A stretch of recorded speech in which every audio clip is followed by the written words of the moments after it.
Bismillahirrahmanirrahim. Assalamualaikum warahmatullahi wabarakatuh. Kami dari kelompok 10 akan mencoba memaparkan mengenai materi tasawuf. Nah, sebelum ke materi, izinkan saya untuk memperkenalkan anggota dari kelompok 10.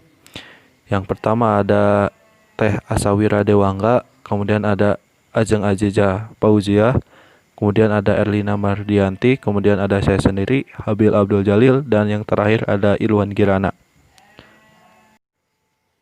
Dari materi tasawuf yang akan kami bahas, yang pertama ada definisi tasawuf, kemudian yang kedua ada asal-usul kata tasawuf, yang ketiga esensi tasawuf, yang keempat sejarah munculnya tasawuf, dan yang kelima ada perkembangan tasawuf, dan yang terakhir yang keenam ada tujuan yang hendak dicapai dari tasawuf.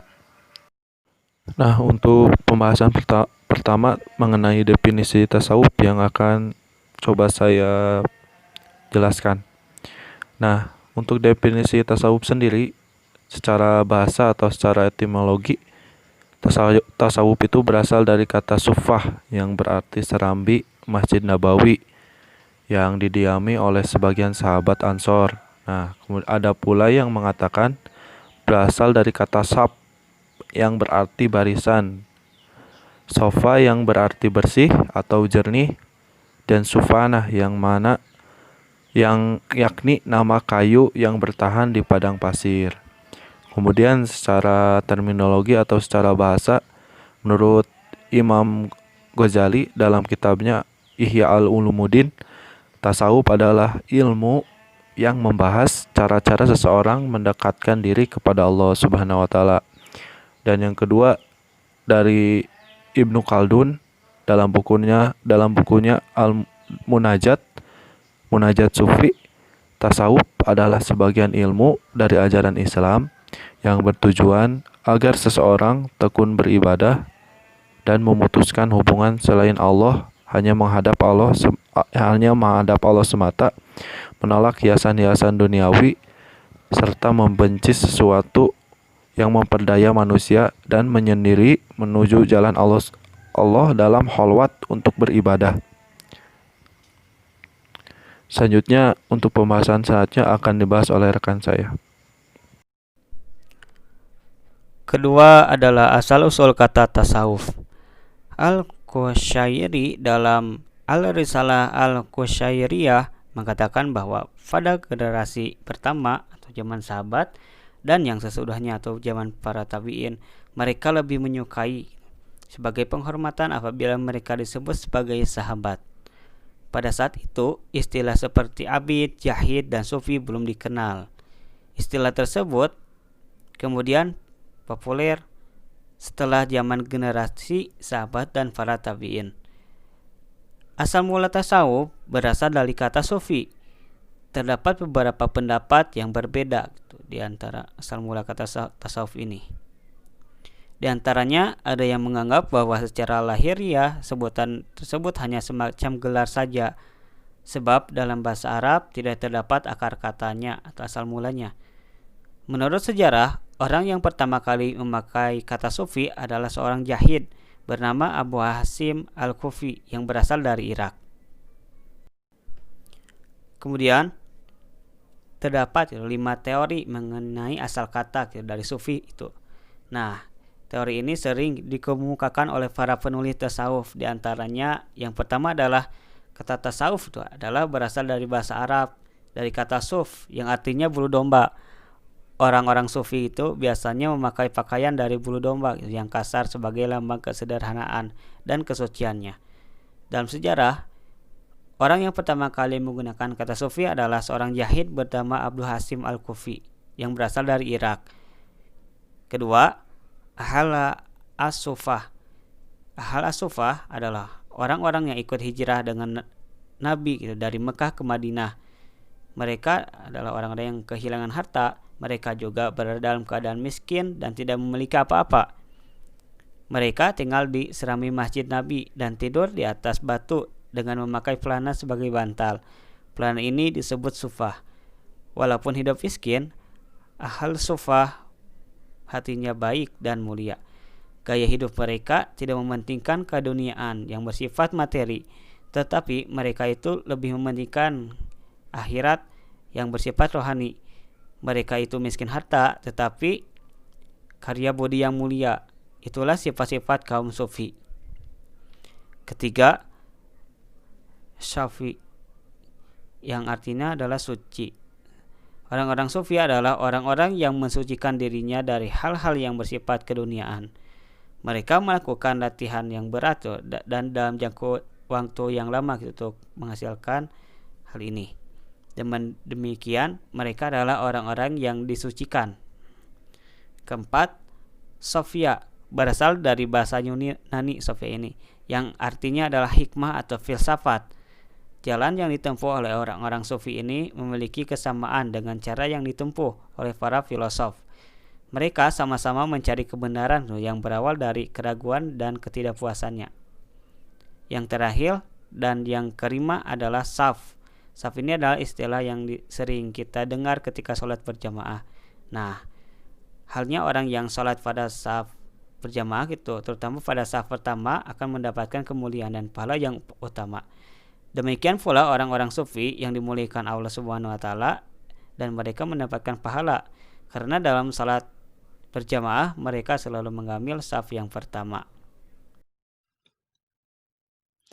Baik, selanjutnya di sini saya akan membahas mengenai esensi tasawuf itu sendiri.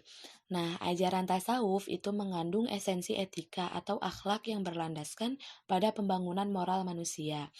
Berbicara mengenai pembangunan moral, sebagaimana yang kita ketahui saat ini tuh peradaban dunia itu tengah mengalami krisis moralitas. Banyak sekali fenomena atau kejadian yang menunjukkan kekerasan, kekejian yang dilakukan oleh manusia gitu. Sehingga terjadilah penyimpangan moral yang menyebabkan kehancuran dan kerugian manusia itu sendiri, baik di dunianya maupun di akhiratnya. Nah, sehingga pada konteks ini, tasawuf itu mampu berfungsi sebagai terapi krisis spiritual yang berimbas pada distorsi atau penyimpangan moral. Dengan kata lain, moralitas yang menjadi inti ajaran tasawuf itu mendorong manusia untuk memelihara dirinya dari menelantarkan kebutuhan-kebutuhan spiritualitasnya, atau untuk memelihara dirinya dari tidak mengamalkan kebutuhan spiritualnya gitu, seperti ibadahnya ataupun pendidikannya. Nah, sebab itu, sebab menelantarkan kebutuhan spiritual itu sangatlah bertentangan gitu dengan tindakan yang dikehendaki oleh Allah, dengan dengan perintahnya Allah gitu. Artinya tidak disukai oleh Allah, dibenci oleh Allah. Nah, permasalahan moralitas tersebut dalam tasawuf dapat dijadikan sebagai salah satu alternatif materi dalam proses dakwah atau dalam proses mengajak dalam kebaikan gitu, amar ma'ruf. Karena memiliki 3 tujuan proses dakwah itu. Yang pertama itu turut serta berbagi peran dalam penyelamatan kemanusiaan dari kondisi kebingungan sebagai akibat hilangnya nilai-nilai spiritual gitu. Nah, ini tuh merupakan salah satu amalan yang paling mulia di sisi Allah. Salah satu bentuk jihad fisabilillah. Bahkan diterangkan juga kan dalam hadis bahwa sampaikanlah dariku walaupun hanya 1 ayat gitu. Ini merupakan sunnahnya Nabi gitu. Nah, ini tuh memperjelas kita untuk selalu turut serta berbagi peran dalam penyelamatan kemanusiaan dari kondisi kebingungan sebagai akibat hilangnya nilai-nilai spiritual. Selanjutnya yang kedua, itu tuh memperkenalkan literatur atau pemahaman tentang aspek esoteris, aspek batiniah Islam terhadap manusia modern saat ini gitu. Misalnya itu dalam mengajarkan ibadah sholat gitu. Seperti saat ini gitu ya, sholat itu lebih bersemangatkan gitu dalam berdakwahnya itu masih dalam tataran pengetahuan saja gitu, baik itu tentang syarat sholat, rukun sholat, dan hal-hal yang membatalkan sholat gitu. Sementara aspek esoterik sholatnya itu eh, tidak kurang diperhatikan gitu. Aspek esoteris sholat itu kan makna sholat untuk membentuk pribadi muslim yang baik gitu. Itu tuh masih kurang diperhatikan gitu. Kemudian yang ketiga itu untuk memberikan penegasan bahwa sesungguhnya aspek esoteris Islam yaitu tasawuf adalah jantung ajaran Islam gitu. Nah, jelas ya, di sini aspek esoteris dalam Islam itu berarti disebut sebagai tasawuf itu sendiri gitu. Nah, artinya itu dengan lemahnya aspek esoteris dalam Islam berarti juga bahwa menyiapkan tasawuf dalam pendidikan Islam itu masih kurang gitu. Masih kurang disiapkan dalam khususnya gitu dalam pendidikan Islam gitu. Nah, dengan mengaplikasikan ajaran tasawuf ini, umat manusia dapat mencapai kebahagiaan dunia dan akhirat.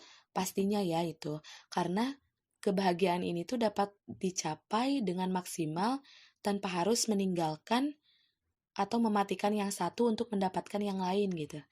Tetapi dapat dicapai secara selaras dan seimbang dengan mengaplikasikan dan membumikan ajaran tasawuf dalam kehidupan beragama, bermasyarakat, dan Nah, selanjutnya, menurut Imam Ghazali dalam An-Nusrah An-Nabawiyah, itu tuh mengatakan bahwa mendalami dunia tasawuf itu penting sekali. Kenapa? Karena tidak ada satupun manusia yang bisa lepas dari penyakit hati seperti ria, dengki, hasud, dan lain-lain gitu. Selain Nabi Muhammad SAW gitu. Dan dalam pandangannya, tasawuflah yang bisa mengobati penyakit hati itu gitu. Nah, dan juga kenapa penting? Karena sebagai perwujudan dari ihsan, yang mana kan ihsan itu berarti kesadaran adanya komunikasi dan dialog langsung seorang hamba dengan Tuhannya gitu. Nah, jadi kenapa Imam Ghazali itu tuh mengatakan bahwa dunia tasawuf itu penting sekali gitu. Nah, selain itu, esensi tasawuf itu sebenarnya telah ada sejak masa kehidupan Rasulullah. Namun, tasawuf saat itu sebagai ilmu keislaman yang merupakan hasil kebudayaan Islam gitu, sebagaimana ilmu-ilmu keislaman lainnya, baik itu seperti fikih dan ilmu tauhid. Oleh karena itu, tasawuf berkonsentrasi pada 3 hal, di mana ketiga-tiganya itu sangat dianjurkan oleh Al-Quran Al-Karim gitu. Yaitu diantaranya yang pertama, selalu melakukan kontrol diri. Kita harus selalu mengontrol diri kita baik, terutama dalam hal keburukan gitu. Kemudian yang kedua itu muraqabah. Sebagaimana kita ketahui bahwa muraqabah itu artinya itu kita selalu mempunyai sifat merasa selalu diawasi oleh Allah gitu. Sehingga dengan kesadaran ini itu tuh selalu mendorong kita untuk senantiasa rajin melaksanakan perintah dan menjauhi larangannya gitu. Dan juga selalu melakukan muhasabah. Artinya muhasabah itu selalu berintrospeksi diri gitu. Kita selalu menghitung diri dengan amal yang telah dilakukan.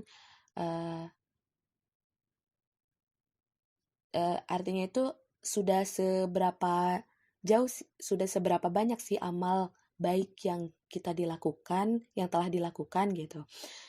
Dan tentunya kita harus selalu mempersiapkan diri untuk kehidupan kelak yang abadi di yaumul akhir. Nah, yang kedua itu selalu berzikir dan mengingat Allah gitu. Karena Allah sendirilah yang memerintahkan kita gitu untuk banyak berzikir dan berdoa di dalam baik itu di dalam Al-Qur'an maupun di dalam hadis yang disampaikan oleh Rasulullah gitu. Bahkan sholat itu sendiri merupakan kegiatan zikir gitu dan doa yang diwajibkan bagi umat Islam gitu. Di luar kegiatan sholat, Allah juga memerintahkan agar kita memperbanyak zikir dan doa baik ketika berdiri, duduk, dan berbaring dimanapun kita berada gitu. Nah, ini merupakan perintah Allah sendiri untuk selalu berzikir dan mengingat Allah gitu.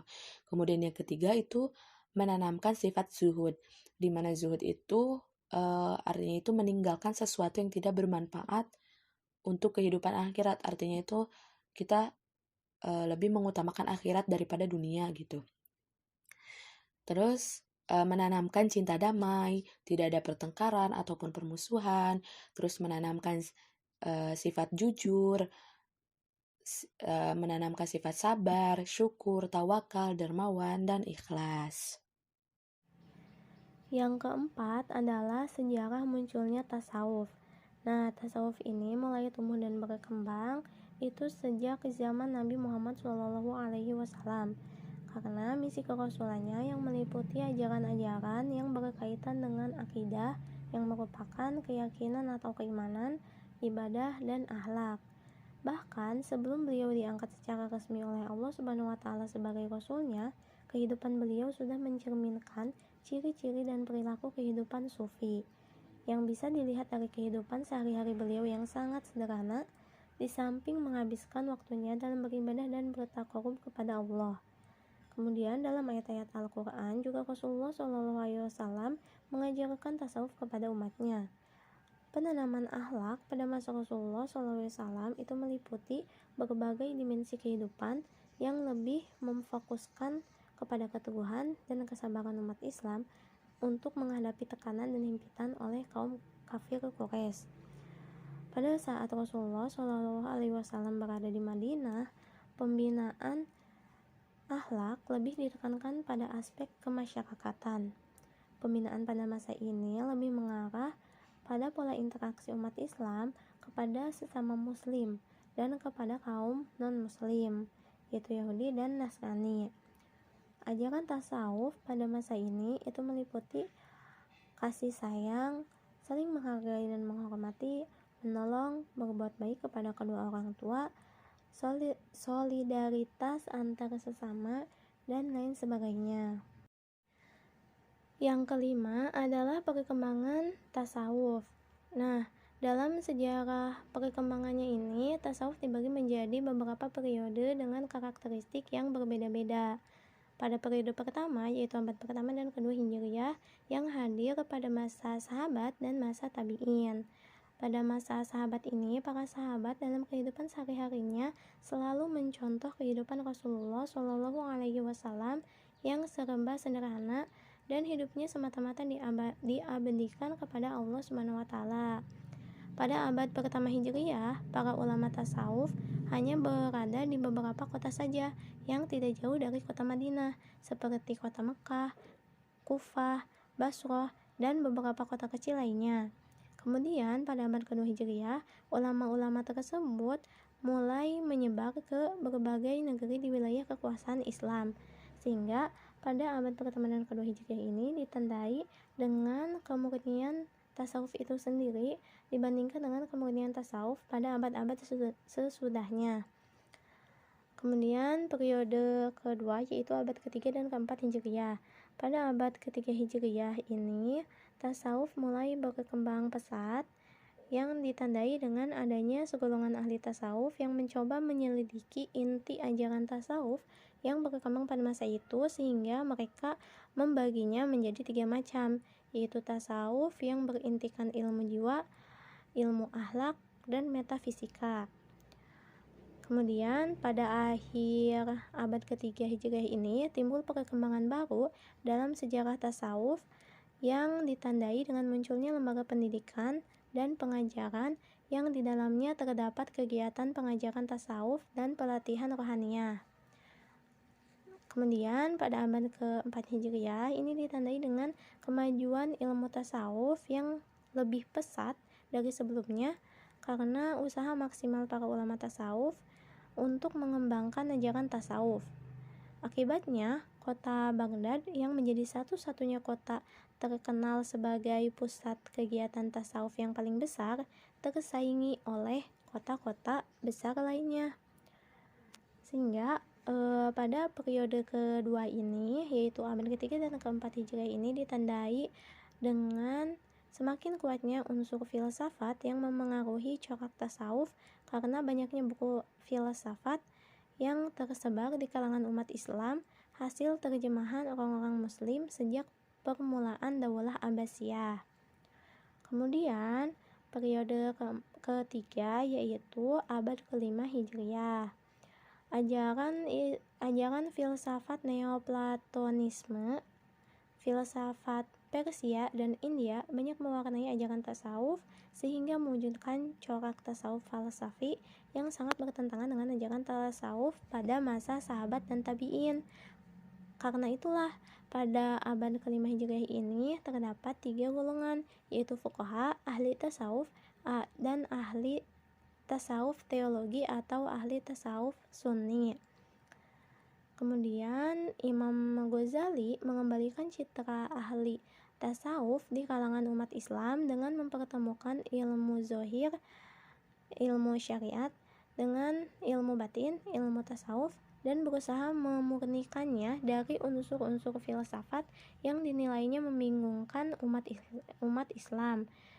Pada abad-abad inilah ditandai dengan semakin dekatnya corak tasawuf dengan ajaran tasawuf yang diamalkan pada abad pertama Hijriah, karena kan tadi citra tasawuf itu sendiri dikembalikan oleh Imam Al-Ghazali. Terus